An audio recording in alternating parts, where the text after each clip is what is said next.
ilalim ng araw, hangin ay dahan-dahan, alon sa dalampasigan, puso'y pinapatahan. May kwento ang mundo, may himig ang umaga, at sa bawat paghinga, respeto'y mahalaga. Dahan-dahan lang, buhay ay parang awit sa tabing dagat lang. Pakinggan ng tawag, kapwa mo'y mahalin, yan ang tunay na ilaw.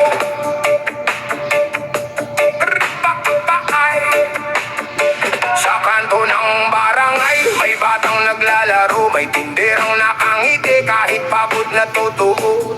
May tricycle driver na babat sa init ng araw, ngunit patuloy ang pasada para sa pang-araw-araw. May matandang tahimik lang sa may gilid ng daan, may bitbit na alaala at pangarap na naiwan. May estudyanteng puyat sa ilaw ng pangarap, umaasang balang araw, hirap ay malalagpasan. At sa gitna ng ingay nitong mundong magulo, may simpleng paalala na dapat nating ituro, na ang tao'y tao rin, may sugat, may damdamin, kaya dahan-dahang magsalita, baka puso'y sugatin. Hindi mo man alam ang laban ng bawat isa, may bagyong dinadala sa likod ng kanilang saya. Kaya kung may kaya kang ibigay sa mundo, simulan sa respeto at kabutihang totoo. Respeto sa kapwa, yan ang tunay na yaman, hindi nasusukat sa pera o sa pangalan. Isang mabuting salita, isang pusong maunawain, kayang pagaanin ang bigat na inaramdam natin. Respeto sa kapwa, saan man mapadpad, sa mayaman o mahirap, lahat ay may pangarap. Kung pag-ibig ang dala at kabutihang pusa, mas gaganda ang mundo kung may respeto sa kapwa. Sa jeep na masikip, may buntis na nakatayo, may umiiwas ng tingin, may kunwaring tulog na totoo, pero may isang binata na agad na tumindig. Dito na po kayo, ingat po sa biyahe nyo, miss. Sa social media, ang dalimang husga, parang bawat salita'y bato kung ibinabato na. Hindi mo alam sa likod ng litrato at ng ngiti, may pusong sugatan pala na pilit pang bumabangon muli. Kaya bago ka magbitaw ng galit at paninira, isipin mong ang kapwa mo'y may luha ring kinikimkim pa. Mas mabuting magpakawat, mas mabuting umintindi, dahil ang respeto at kabutihan ay hindi nalulugi.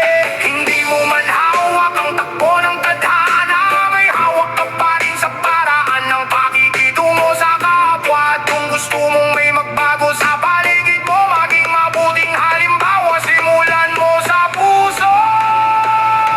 Respeto sa kapwa, yan ang tunay na yaman, hindi nasusukat sa pera o sa pangalan.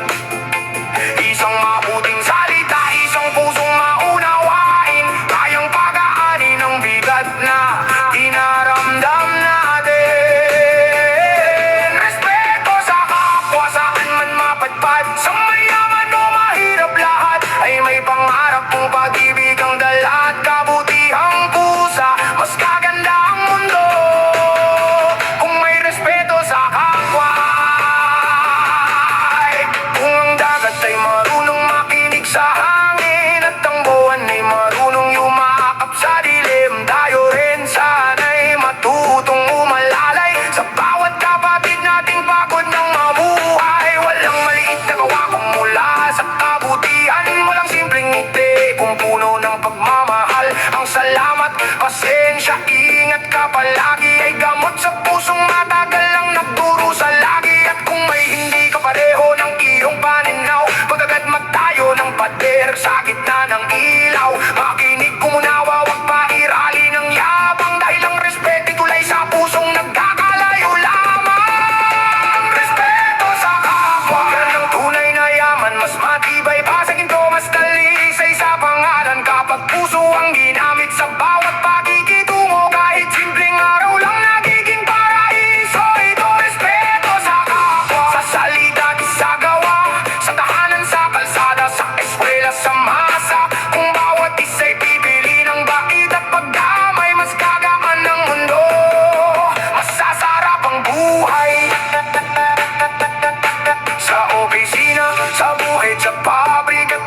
Lahat tayo'y may laban, may pangarap na tangan. Kaya't huwag maliit